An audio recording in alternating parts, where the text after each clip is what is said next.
Hey Congress, Goose here for play session 3 of our English cultural campaign led by Victoria. Where we were, or where we left off last time, London, Liverpool, Leeds, Newcastle, New Hartford, Bradford had all been um, built. We were at war with India. We ended up taking Mumbai. Our military is very strong. If we go back to the overall, we're still only the third strongest military, but we could easily scale that. We have two knights, which are really strong units, and we have quite a few crossbowmen spread out across the empire, as well as a bunch of swordsmen spread out across the empire. So we have a pretty good military that could get better if needed. The one thing we could use a little bit more of is iron if we wanted to create some more knights, as I believe that's the prerequisite for knights. I could be wrong. I think that's right. Anyway, okay, so what we accomplished, like I said, we took Mumbai. It wasn't even difficult. We brought in two knights, two crossbowmen, and it was over. I made a pretty major blunder, which was I forgot to have Mumbai ceded by India in the peace agreement we reached with India. So it's currently just an occupied city, and the Indians want like 40 gold per turn for it, which is absolutely ridiculous. We're not doing that. The good news about it is we don't really care that much. Obviously, it'd be better if Mumbai was growing, but it doesn't need to be a giant city. We're going to put some seaside resorts on it, and it'll be fine. But blunder on my part, but I'm sure there's at least one member of Congress who is happy that we will more than likely be going back to war with India fairly soon. They've already denounced us. I expect it to come fairly soon. We are also at war with Scythia. We were at war with Rome and Scythia, who are allies. Nothing really came of it. And I did accept peace from the Romans last turn. I should have waited. I thought I was going to do a few more turns. Then it felt like a good stopping point. But they had three units. There's another military unit like right here that we can't see, and Hull was unprotected. You can notice Hull was settled by that settler that we had stole from whoever over here. So Hull was unprotected because I had this swordsman was down here to take care of these barbarians. So I accepted the peace, but we are still at war with Scythia. They're willing to accept peace with nothing traded between us, or nothing given up between us. We've also settled Birmingham down here in a little bit of a unorthodox location. I settled it on top of the Mercury, which I do still believe gives us the Mercury. Let me see if I try to make a deal. Yeah, so we still get that Mercury. There was no water down here anyway, so the advantage to doing this is we can get to the east side of Mount Kilimanjaro over here and reap the benefits of all of that, as well as really still getting all the benefits we would have got to the west of this mountain. Anyway, so we could build an aqueduct to this river here, or we could build an aqueduct to this mountain. So we have some options for growth down there in Birmingham. The southwest still remains open to us. That's pretty much it for expansion and war. You'll see we have 7 trade routes, which is up from I think the 2 we started with. So obviously our government changed through this process, which I said last time we weren't going to vote on because it's Merchant Republic's really the only one that makes sense for us. So that's what we are. Merchant Republic, we get +2 trade routes and 15% discount on gold purchases. So and it sets up nice. We get the 1 military, 2 economic, 1 diplomatic, and 2 wild cards. So that's nice. And you can see 15 production towards medieval and Renaissance wonders is in play right now, and hopefully everybody's excited because that means that the Forbidden City is being built in London. And the Forbidden City, come on, I thought that would bring it up in the Civilopedia. I think it's just like +5 culture is what that gives us. And then in New Hartford, we're building Chichen Itza. And Chichen Itza gives us, there we go, +2 culture to all rainforest tiles. And I counted there's 10 rainforest, well 9 now because Chichen Itza was built on a rainforest. and +1 production in all those rainforests. So all of these rainforests right here that are 1 production, and these that are 2 will become 3. So that's going to be pretty cool if we can pull that off. 15 more turns to finish that. It started at like 35, and it's come down because we have a lot of trade routes coming out of New Hartford. So you can see we have 4 trade routes going to Bradford, London, Mumbai, and Liverpool. So we're picking up an extra 8 production with those trade routes. These trade routes that are going to city states will likely get switched over to production for Liverpool or for London as well to help complete the Forbidden City.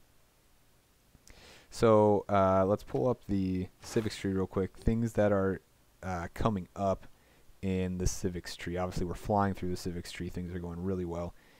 The Beloshi Theater we'll want to get fairly soon. That's another wonder that we will want to build. That's just a place basically to stick great works of art, or I'm sorry, great works of writing and 1 great work of music, and the Hermitage, which is 4 great works of art.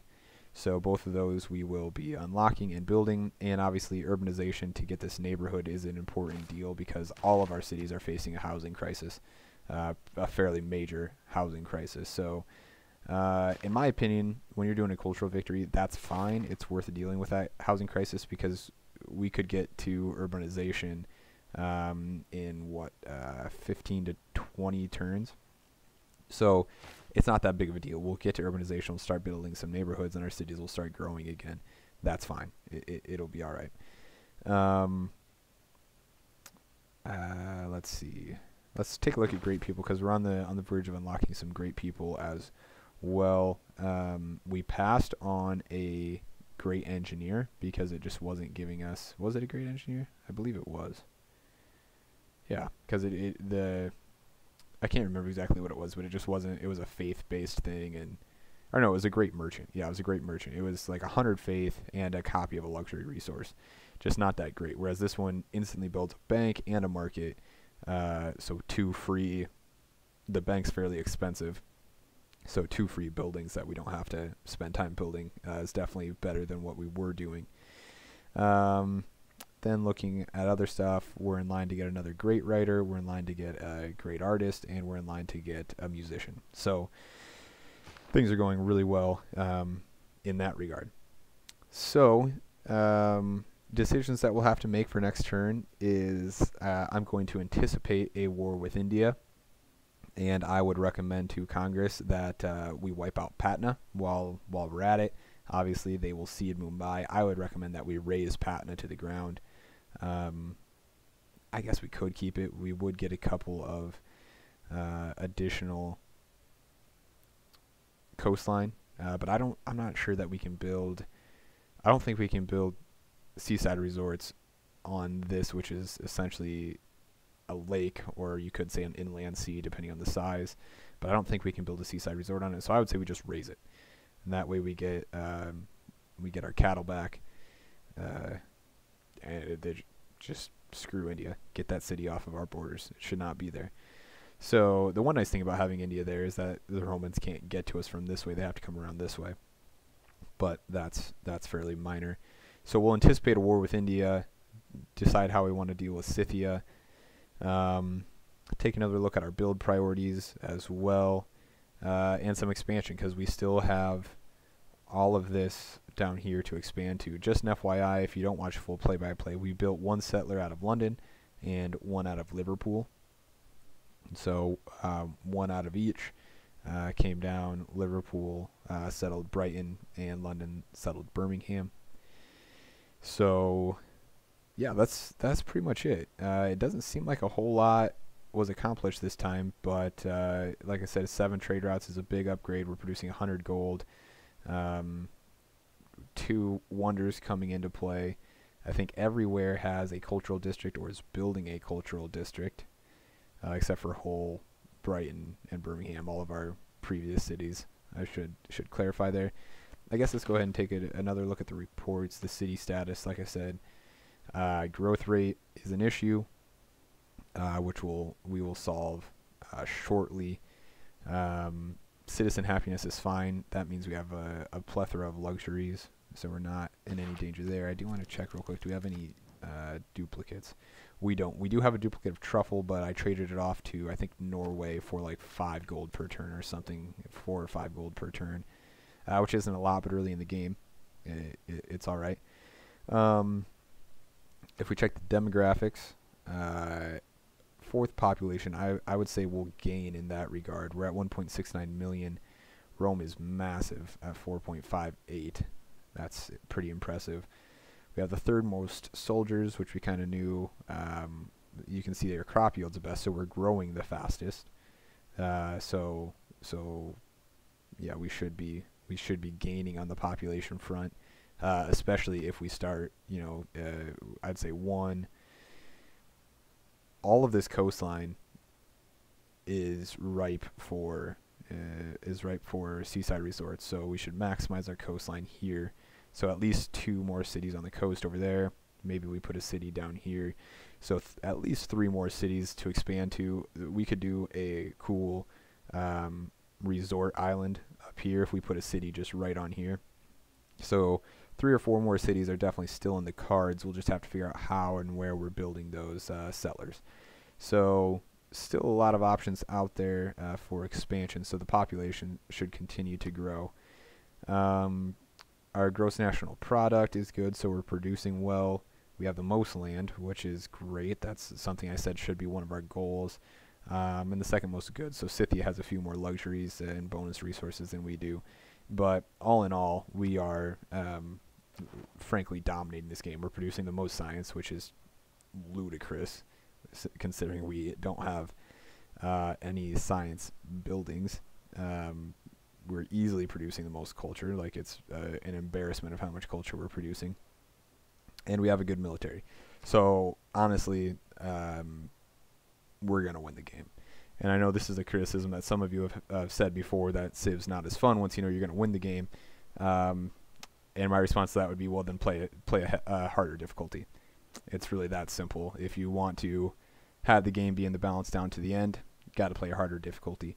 So, as I said last time, I recommend that we still play this out, because I know a lot of you haven't gone through a full game, and I think it would be good if we just all did it together. It's still fun. You still have to make the right decisions later on to get a cultural victory. We could win a science victory the way this is going. We could win a domination victory probably the way this is going. But in order to win a cultural victory, we're still going to have to make the right decisions, use the right civics, and maximize our tourism as we go in order to get it done. So it's still fun, I think, and it's still a good learning process for all of us. And yeah, so I appreciate you guys playing and participating in Congress. I will post these and look at getting some votes out there, hopefully Saturday or Sunday. So as always, if you have something that you want to put forward for a vote, whether maybe you want to go back to war with India, or maybe you want to take Jerusalem, or you want to take Amsterdam, or whatever it is, definitely let me know and we can put that up for a vote. Otherwise, this was Play Session 3's State of the Union. I'm Goose. Thanks for watching.